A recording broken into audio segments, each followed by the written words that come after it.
And good morning, everyone. Today is the 23rd day of the month of Nisan, and it is the 12th day of the month of April 13th. It's 12. It's the 12th.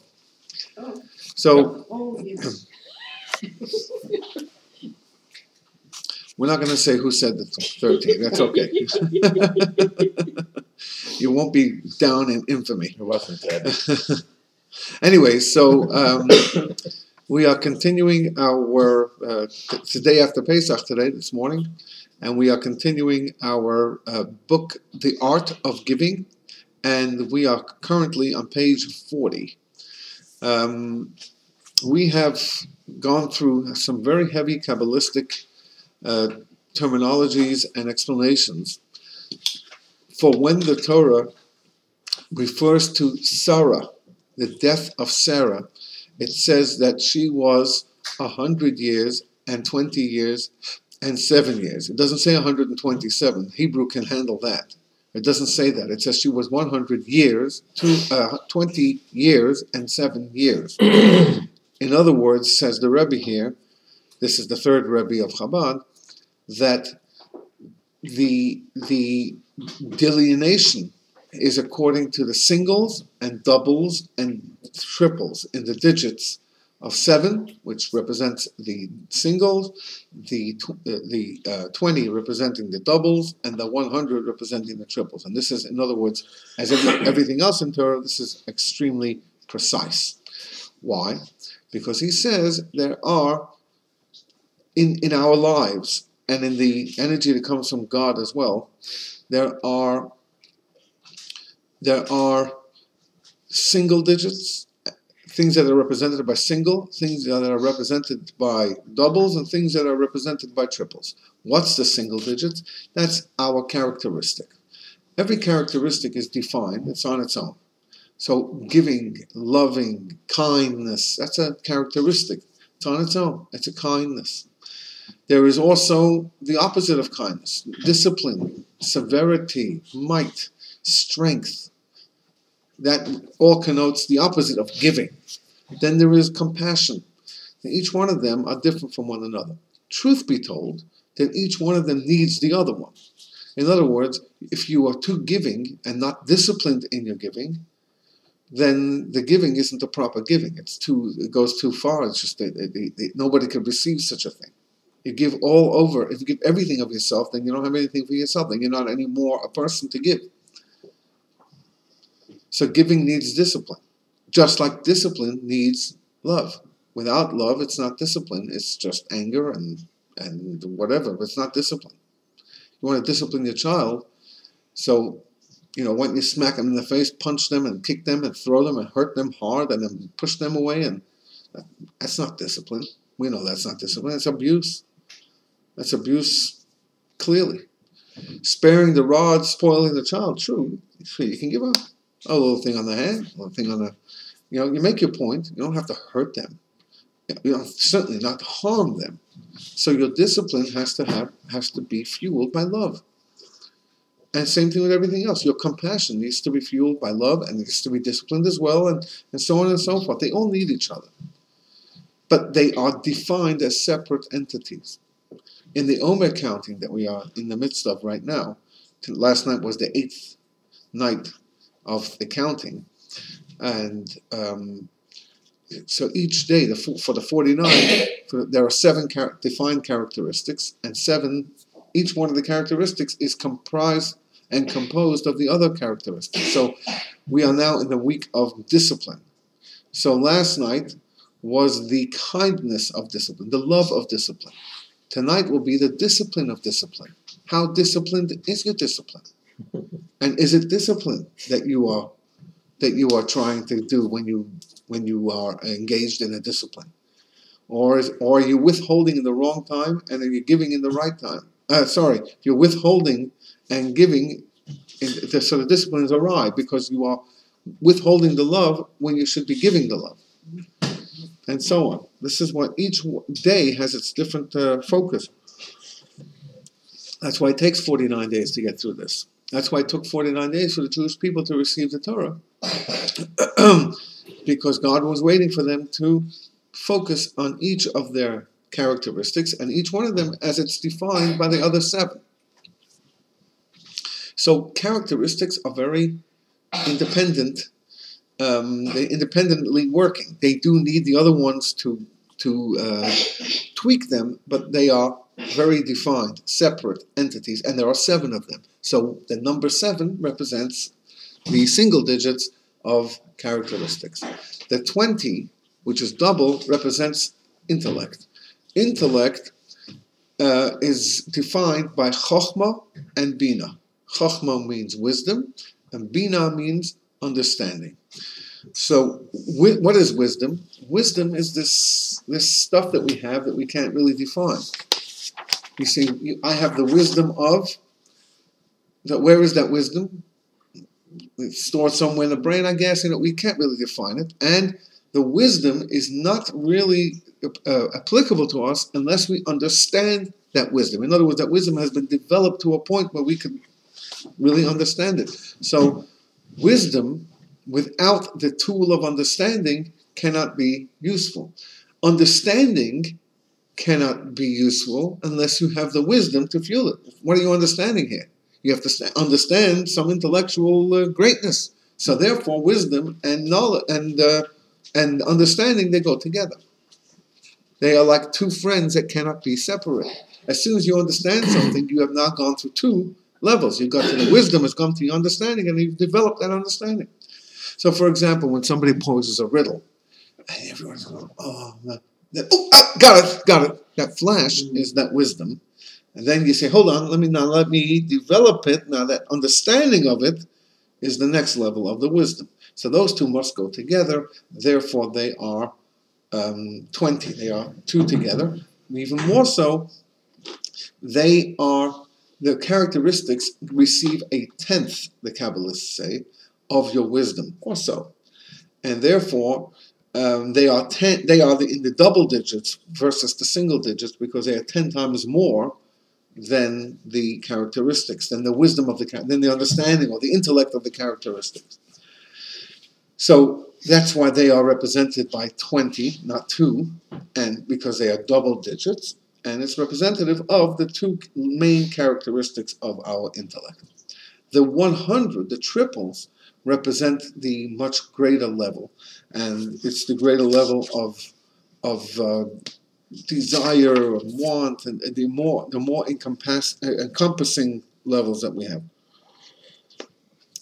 And he went into. I have a question. Sure. I wrote down last week that we had that 1 was the lowest level, the singular. Okay. And then the 10 was emotions, and it wasn't until we got to the 100 that was intellect, and then it was the 1,000 that was the will. But what you just said is a little different.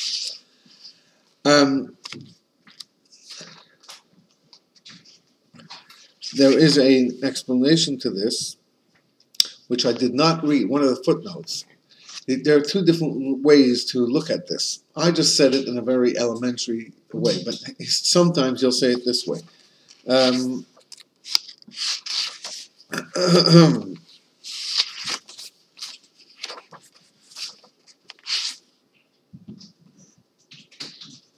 He spoke about the 100 blessings that a person is required to say every day. But there is somewhere along the line, which I don't remember where,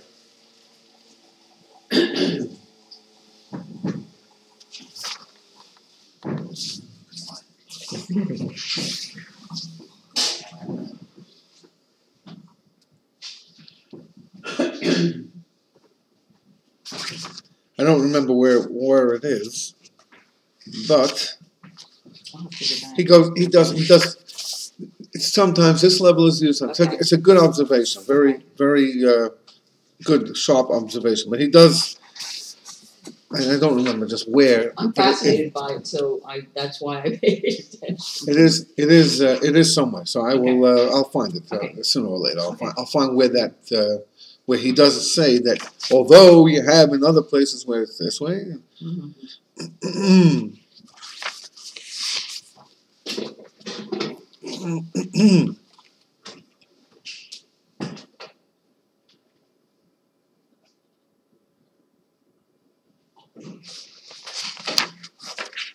I'm okay. We can find it some other time. Yeah. We can move on. All right. Okay. We'll bring you up. It's somewhere. Cross through. He also entered into the accounting of thousands and tens of thousands, and it doesn't go past tens of thousands. In Hebrew, we have revava, which means 10,000. There's no more number, no more word to define more. There's no word of million. It's million. Okay. It's, the word for computer is computer, and the word for a bus is autobus. Yeah. Refrigerator. The mekarer. The freezer is the word. Mechashev, right. Well, how do you say freezer in Hebrew? Yeah. Thank you. They don't just say that. No one says that. No. They say freezer. And They have to have the accent. Of course. It's not just freezer. It's freezer. Not free. It's freezer. Freezer. Anyway, so you got different numbers and which represent different ideas and different points. Each one of them a deeper level. And he went into the deepest levels of a person, which is either will, which is a power. Then there's desire, which is that's not a power. When you desire something, it's because you just want to have it. And then there's pleasure, which is the deepest of all. Okay? Now, desires you want it, pleasures you have it. You desire to have pleasure. You desire means you want something. So isn't that will? No. Will is will is the power. Will is, I have a will, and I don't care what happens, my will. Desire something it's a desire. It's a want of something, a wish. Last week you mentioned that they were twins on the same level. Desire and will. Pleasure. And will. He said that desire and pleasure, desire leads to pleasure. Right. Will doesn't necessarily lead to pleasure. Okay. But pleasure is not a twin. Pleasure is the essence of a person. You do things because you have pleasure of them. That's the only reason why you're going to work and why you're working hard and why you're investing money. Whatever you're doing is so that eventually you should have pleasure from something. And we go to places, we visit places, we travel to places, so we should have pleasure. It's all about pleasure. And people who are on a higher spiritual level have pleasure from higher spiritual matters. And people who have lower spirit have pleasure from very physical, debase, or even corporeal stuff. So this one is like this pleasure of food, and they just talk about food as if food controls them and runs them. This one has pleasure from drinking. The pleasures that people have are very different. If you look at animals, you want to see them very, very happy. You want to see a kitten purr and a dog just, you see their faces. Give them more food. Food. When they're into food, whoa. That's an animal. It's completely devoted to its food. And most animals spend all waking moments looking or thinking about food. More food, more food, more food. That's what they do. They do very little other than that. They go hunting. They go hunting, they go searching, they go seeking, they go flying for one thing. All they want is food.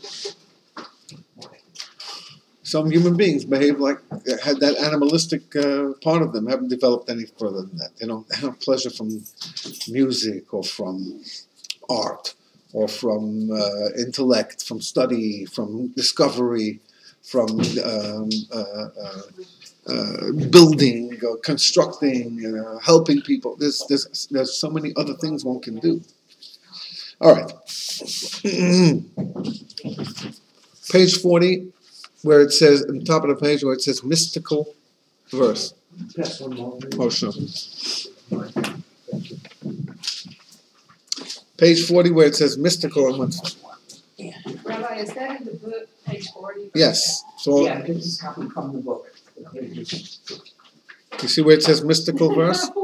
It's the first label for the second paragraph. Do you have the right book? Oh,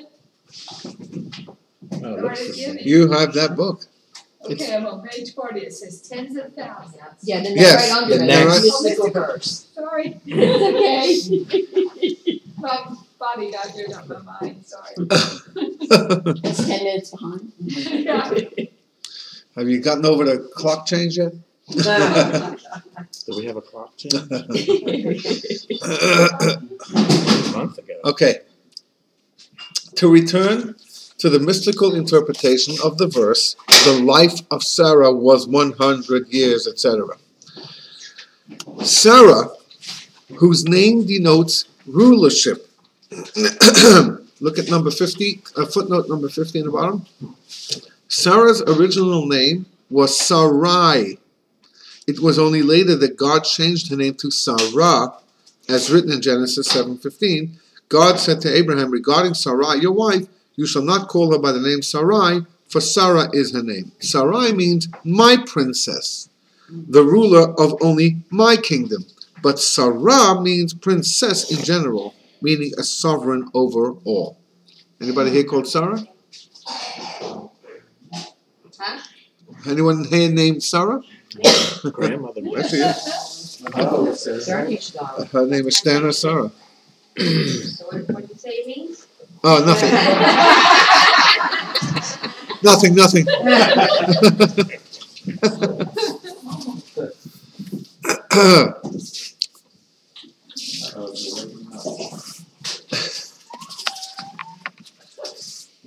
So, Sarah, whose name denotes rulership, symbolizes the level of matronita. That's an Aramaic or even Roman word, Latin word, which is the Zohar's term for the attribute of malchut.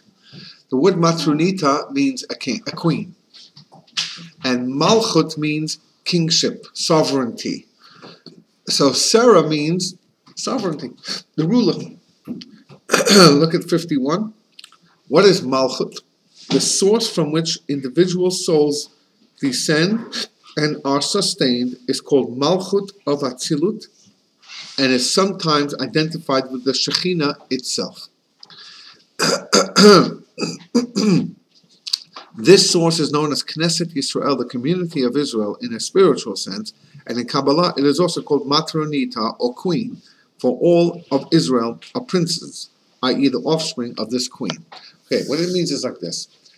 There are 4 worlds that he's going to define soon. And in our previous Kabbalah and Coffee study was a book called The 4 Worlds. And the 4 worlds got into the different levels of the intensity of godliness in order to create this world. So to get from God, the most infinite, indescribable, ineffable everything, we get to a world like this, which is the bottom, the end of the line. This is the bottom of the barrel here. So in order to do that, if you look at God's name, Yud, Hey, and Vav, and Hey, you have 4 letters. And also in the other names, you find 4 very prevalent. Those 4 are represented by 4 worlds described in the prophets already as 4 different worlds. In other words, you can call them worlds, or you can just, it's a borrowed term, you can call them levels. But each one of these so-called worlds take the energy from God and they make it less intense, godly intense. So the angels in the highest world are very, very heavy, high-powered angels. The angels in the lower worlds, even in this lowest world, are a lot less intense because they're all godly, but they can't perceive God the way the ones in the higher levels work, and therefore they go crazy whenever time there is kadosh, kadosh, kadosh. They're jumping up and down. This is what we do in Kedusha. The reason why we do this is to emulate the angels who are more distant from God, and they get very turned on when they have this exposure and revelation. Other angels are in that all the time. They don't have to have that. So anyway, so the worlds act as, I guess, filters or conduits that augment this energy until you can get up to a point where you look around outside, there is no God out there. There's grass and there's trees. If you want to find God, you have to look for Him. And that's what God wanted. He wanted to have a place where humans can be actually humans, where they can make choices and decisions and make bad ones. And to somehow overcome that, and that draws godliness into this world in a way that we can't imagine. Because to overcome one's own tendencies and change them to something else is a very, very heavy step, and that brings only good vibes and energy into this world, which we can't see, but that's the reward that comes at the end of this tough time when the Mashiach comes. That's the Mashiach's coming. The reward of all of this work and service and devotion that people have had for all the thousands of years will all come to be revealed in this world. Thanks to the work that everyone has done throughout history till today, this work will then be revealed. That's when it says it. God will fill the whole world. All of a sudden he's going to start shining? No, it's already here. Just you can't see it. This is what brings the world to its best state, when all of a sudden God will allow us to see all of the fruits of the labor, which is why the 13th principle of faith out of 13 is the resurrection of the dead, because what would be the point of them doing their work and then going? They should be able to be here to enjoy part of that work that they've done. Why would they miss out on it? Why would we be the ones at the end of that chain, who were basically like little dwarfs standing on the shoulders of giants, of our great-great-grandparents and ancestors and all the great leaders of the Jewish people throughout history? Why should we be the ones to get it? And they're gone. No, that doesn't work that way. God promises that there is a reward, and that there's a reward that it will be palpable, that everyone will be able to see and to feel. And throughout the book of Devarim, the book of Deuteronomy, that appears all the time. Because reward is a part of the equation. You're going to do something and you're going to enjoy the fruits of your labor. So everyone comes back for that. Where are they going to fit? Part of the miracle of the Mashiach. I don't know.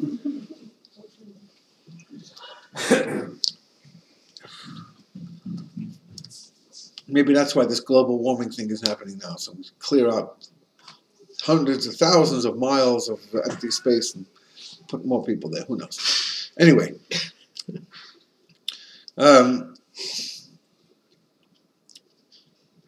Because I don't believe man-made global warming is all of the situation here. We are charged with looking after this world. It says this in the second chapter of the Torah, and I'm very happy when they put in different measures to protect the world, but not at the expense of hurting people. That's not right. And number one, number two. It can't be just man-made, because there have been very great measures taken in different places, and it's getting much drastically more than less. It should sort of stabilize at some point, but it's not doing that. And we probably know about the magnetic fields, and that moves around, and then anyway. All right. Who am I?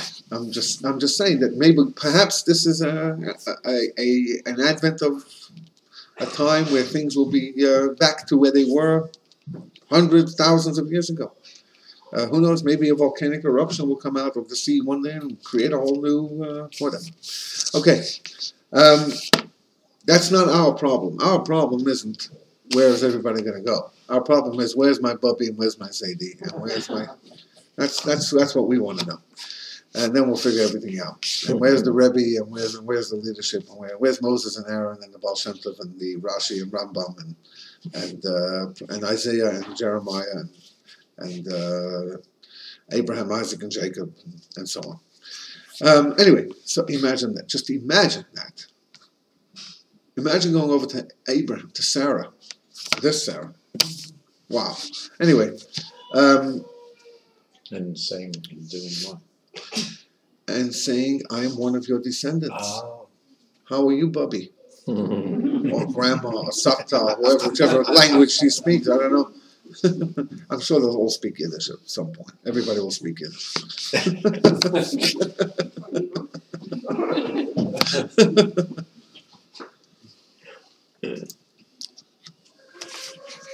All right, so now, in each world, in each of these worlds that I mentioned before, has 10 levels, 7 which represent the characteristics, and 3 which represents intellect. And the last of the 10 levels is the level called Malchus, sovereignty.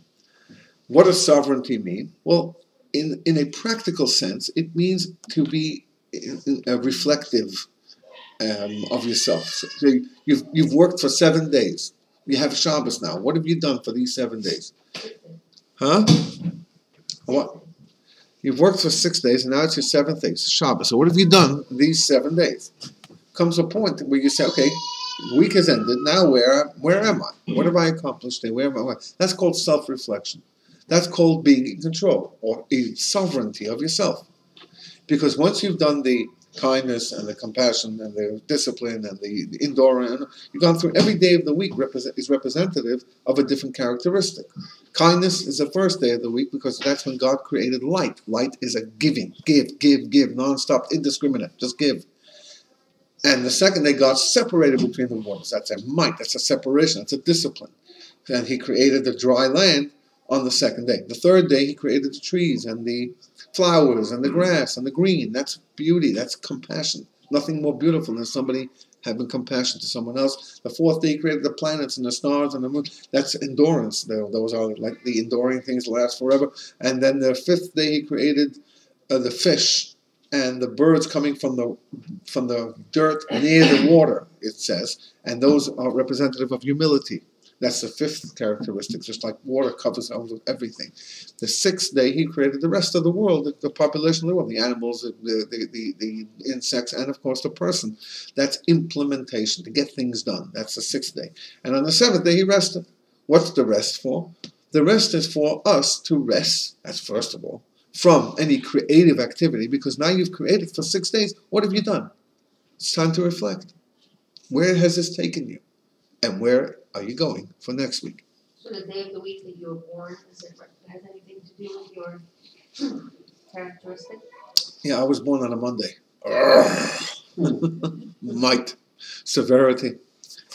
It's not the day you were born. Everything has some kind of significance, but the Talmud talks about the hour you were born. Each hour has a different projection of God's name and of the different letters.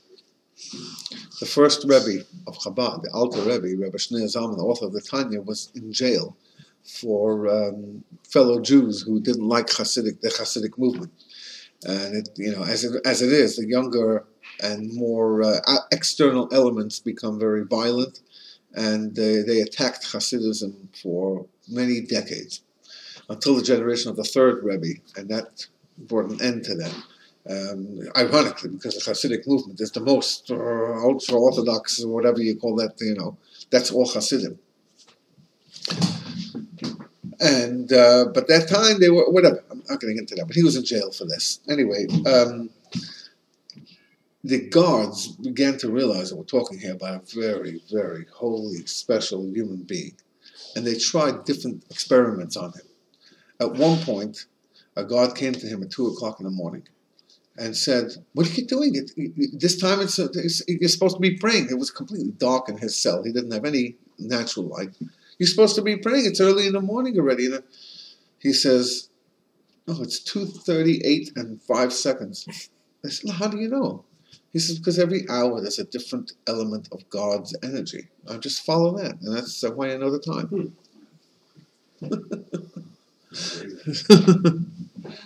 He writes about this. The Rebbe writes about this in his Tanya, in his book of Tanya, that the morning time, the God's energy of the morning time is conducive to this, and then the afternoon is conducive to that kind of. It's every hour.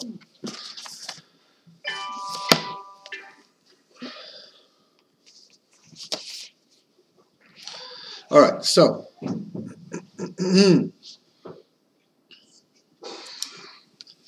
back to this. Sarah, whose name denotes rulership. Wait a minute. So one more thing. So the last one is called sovereignty or rulership or kingdom or whatever it is, to be in control of yourself. That last level of each world, although it is the last of the world, it really collects from all of the previous energies, and it prepares to give to the next level. So from it is the end of something, but also the beginning. It's the floor of something, but the ceiling of something else. Now, let's look back at 51 now, having said all of that. The source from which individual souls descend and are sustained is called Malchut, that's the last level, sovereignty, of Atzilut, that's the highest world, the lowest level of the highest world, and is sometimes identified with the Shekhinah. Shekhinah means God's resting, God's divine presence itself. This source is known as Knesset Yisrael, the community of Israel, in a spiritual sense, and in Kabbalah it is also called Matronita, the queen. For all of Israel are princes, in other words, the offspring of this queen, because the souls from the Jewish people, which are different than the rest of the regular population, the souls is where we are different. Well, physically we're the same people, but spiritually we're different. The Jewish people are different, and therefore the souls of the Jewish people descend from a very high level, the lowest of the highest world, where the souls of others descend from different sources in different places. The Jewish soul is a part of God, literally, as the verse says, and therefore it has a more intense in spirituality, which is therefore why we have to do so many more spiritual mitzvahs to be able to cater to the needs of our souls. Our souls are given what the souls need to be spiritually nourished. The rest of the world has been given other things that they need to focus on for their spiritual nourishment. The rest of the people of the world, called the 7 Noahide laws.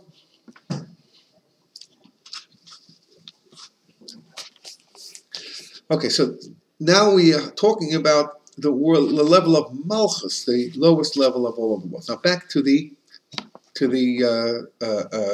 text. Sarah, whose name denotes rulership, that's what the name means, symbolizes the level of matronita, the Zohar's term for the attribute of Malchus. The Zohar's term for the attribute of Malchus, meaning Malchus, the lowest level, which is the level of sovereignty, and Matronisa is the queen, because it's rulership, sovereignty, queen and king are in charge. Initially, her name was Sarai, my princess, indicating that Malchus, that level, that lowest level of the highest world, lack of extension to the lower realms. In other words, Malchus has its own level, number 7, and it stays within the world. It's my princess, belongs to me. Abraham says, she's mine. Or, in Kabbalistic terms, if you want to what it symbolizes the lowest level, saying, I am the lowest level of 7. I'm one of 7. Subsequently, she was called Sarah, or sovereign of the entire world. Your kingship extends over all worlds. In Ashrei we say, Malchutcha Malchut Kol Olamim. Your kingship is the kingship of all of the worlds. That's like Sarah, of all of the worlds.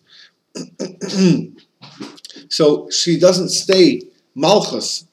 By the way, Shabbos is the 7th day, and that's why it's called the feminines, the queen. Shabbos is the queen of Shabbos because of this level of Malchus, the lowest level, because it receives and then it gives, like the woman, the female, who receives and then she produces the child.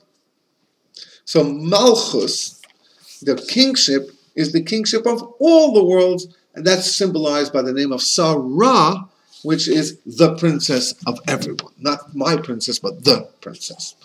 And that produces the Jewish souls, and therefore the Jewish souls are called princes. We are called B'nai Melachim, the children of kings, princes. The Talmud calls the Jewish people that in several places, and it has ramifications in different areas of law, Jewish law, of certain things, in several places. Anyway. So now he's giving us the explanation of every word in this verse. The life of Sarah. Who is Sarah? Sarah is the sovereign of all of the world. That is the level that receives and then is in charge of all the worlds. In other words, it's giving and producing for everyone, for all. That's what Sarah represents. This occurs when Malchut, which is the lowest of all the 7, descends to the worlds after the highest world of Beria, Yetzirah, and Asiya. These are the terminologies for the next three worlds. We have Atzilus is the highest world, that's the world of emanation. The Bria is the world of creation. Yetzirah, the world of formation. And Asiya, the world of doing, action. So when it goes to the next levels, next worlds, that becomes a princess of all the worlds, to give them energy. Now let's look at 53. The four worlds. Kabbalah and Hasidus explain the phenomenon of the creation of a finite physical universe by an infinite creator. How is that possible? You get an infinite creator, and how do you get to a finite universe like we have today?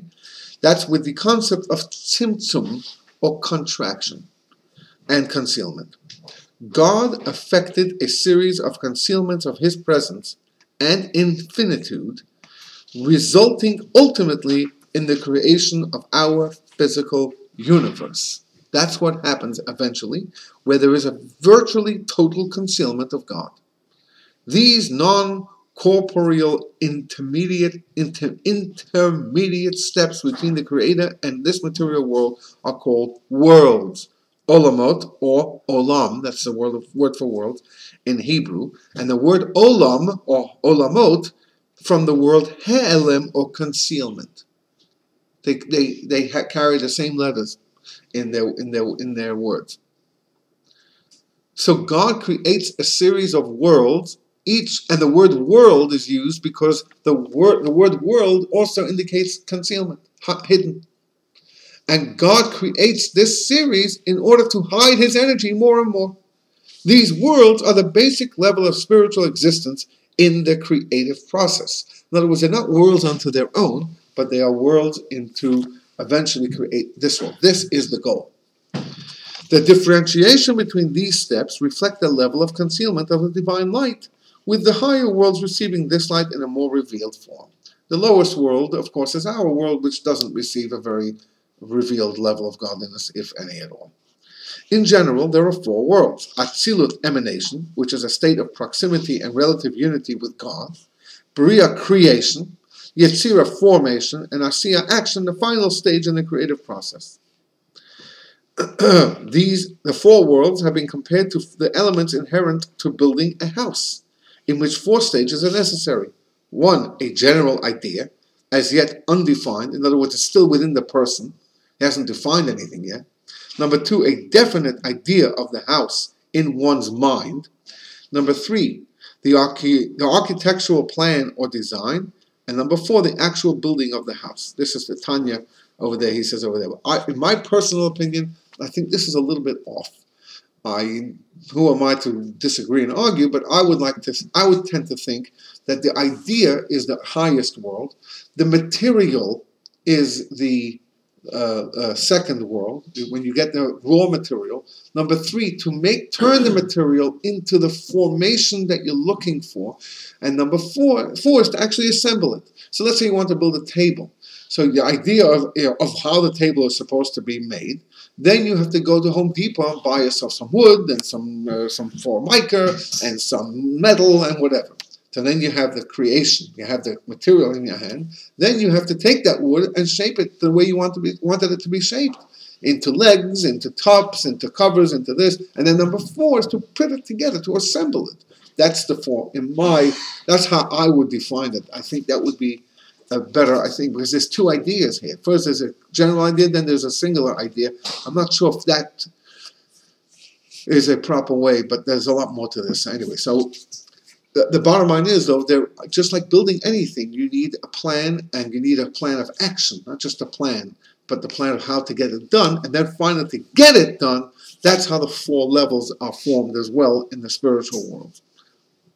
Higher or supernal and lower refer to stages closer or more distant from the Creator, with a greater or lesser awareness of Him. Not, of course, implying a physical distance, up and down. It's not really an up and it's not a down. Lower worlds appear to be independent entities apart from the Creator. Performing the mitzvot and subordinating the physical world to the divine purpose elevates all the worlds, such that they experience a clearer apprehension of God. So the reason why there are all these levels is because we should be able to have a world the way we have it. with water and with plant kingdom and with animals and insects and people and humans. No other world has this. Spiritual worlds have angels. They don't have people who are faced with choices and good and evil, and things happen, and we are affected by things that happen in the world, whether it's weather or whether it's environment, whether it's friends or neighbors or whatever. We are affected by things that happen in this world because we're human, and a human being does come with restrictions, with limitations. A human being, as thought out and as methodical as a person can be, remains a human being and limited and restricted to that. So therefore, as I mentioned this, I think in the class before Pesach, the doctor may have a tough time being a painter. He may have a tough time constructing a table. He may think he's such a genius. He knows everything about medicine. A scientist, he's so brilliant, but he can't heal. He can't heal a human being. It's not his field, and he may not even be good at it. Or you have Michael Jordan, the best basketball player ever, can't hit a baseball. It's not his field. It's just not. He can't have the hand-eye coordination. Is not something that he could do. And so you can have the most brilliant. You're all limited to our talents, to our passion, and to things that we know how we can do. It says, Mel says to me, Rabbi, I'll build the sukkah, and you write the Good Shabbos emails and give the sermons. Thank you. Makes sense. I can't build to save my life. I know how to build the sukkah because I did it all the years before Mel came into my life. But he has a passion in building, and why do I need to build it with him? I have not to mix into anything. He does a great job, so it's not my problem. And it's better that way. So when I wanted to put that picture up, we've changed the picture. It's there. And this is a 5-foot picture of the Rebbe now, which... Huh? Wow. What? No, it's good. Must have put some good supports there, huh? Well, he did put a big piece of wood back there. I would have just hang it up. What was that? And then watch things tumble down, crash down, and I would have said, "What's going on in my house? My house is destroyed." But that's me, because I don't have any. I just can't. I don't have the sense of build. I just don't have it as much as I try. My wife used to ask me to do things and then watch how things broke one after the next. She stopped doing it. I can't. You ask me to paint something, it seems like a simple thing. Paint the wall. I'll paint everything else other than the wall. That's just, I get 2 left hands.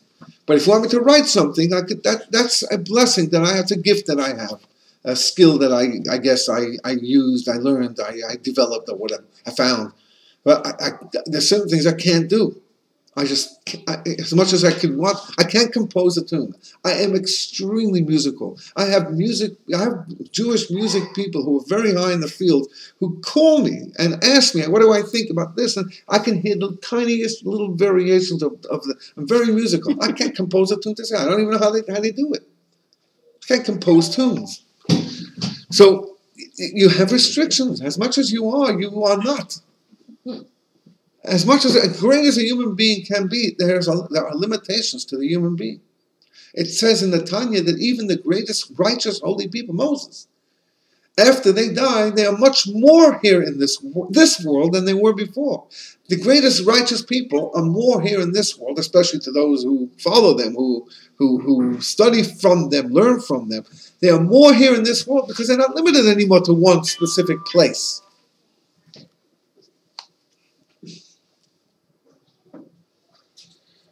This is Israel. I think it's hello? Shalom. כן, טלי, מה נשמע? הכל בסדר? ברוך השם, תודה רבה. אני יכול לבקש ממך להתקשר לעוד 15 דקות? אני מסיים עכשיו שיעור. אוקיי? כן, 15 דקות בסדר.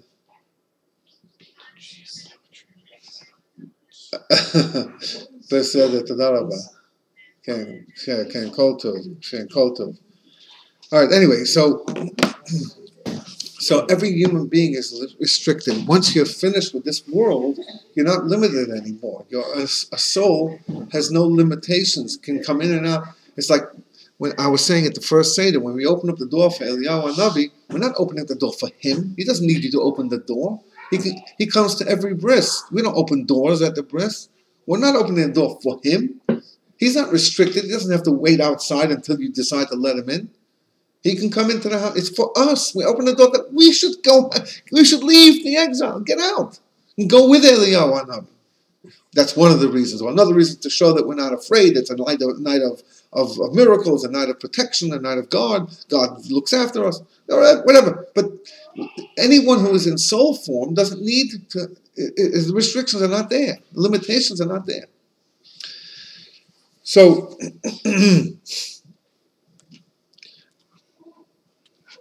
This world is very, very limited, very restricted. And that's how God wants it. We don't know what happened before in different lives. We don't know what's happening in the next life. We don't have that vision. We're very stuck to the very here and now. We can't see into the future. We can't see into the past. Only very few very righteous, holy people who have perfected themselves and cleansed themselves to a point where their restrictions of this world are less. But ultimately, everyone is somewhat limited to the human being. The human is a limited person. So that's how the evolving of energy comes into this world in order to create the restrictions and the limitations, the contractions of this world. So let's just see this last thing again. This occurs when Malchut descends into to the world. The final paragraph on page 40. This occurs when Malchut descends to the worlds of Beriah, the next world after Atzilut, Yetzirah, the next world after that, and Asiya, the final world, to give them energy. As indicated in the passage, Baruch Shem Kavod Malchuto L'Olam Va'ed, or in English, blessed be the name of the glory of his kingship forever. What are those words? The word Baracha, Baruch, blessing, connotes the elicitation. That means that blessing is to bring down something of the name of the glory of his kingship to the lower realms. Look at 55. Bracha has the connotation of flow from the term in Kilayim. Kilayim is a Mishnah in Talmud. Hamavrich et hagefen, one who grafts a vine by bending its top downwards back into the ground and then bringing the top back out of the ground. That's called barach, to bring down. This is done so that the vine can take new root, thus supplying more life to the vine from the ground. Hasidic philosophy frequently makes the use of this interpretation to explain how blessings flow down to us from on high. So we say Baruch Shem Kavod Malchuto. Baruch means bring down. Shem Kavod Malchuto, the name of the glory of his kingship, to the lower realms. And this extension of Malchus is also implied by the letter Hey added to Sarah's name. Her name is now not Sarai, but Sarah with the Hey at the end. The letter Hey also means something, for the letter Hey is wider and longer than the Yud previously in her name. This is symbolic of Malchut's extension, the extension of that level. It goes down, draw down all of the blessings, all of the glory, or all of the energy that's supposed to come to the lower world. So Sarah with the Hey also implies that drawing down. So now we have, all we learned about is that name Sarah today. She's a sovereign, and when she's called Sarah, not Sarai, this implies that it's coming down to this world and through all of the worlds, because she's in charge of all. And that does it for today. And this idea has not finished yet, though. I didn't think it.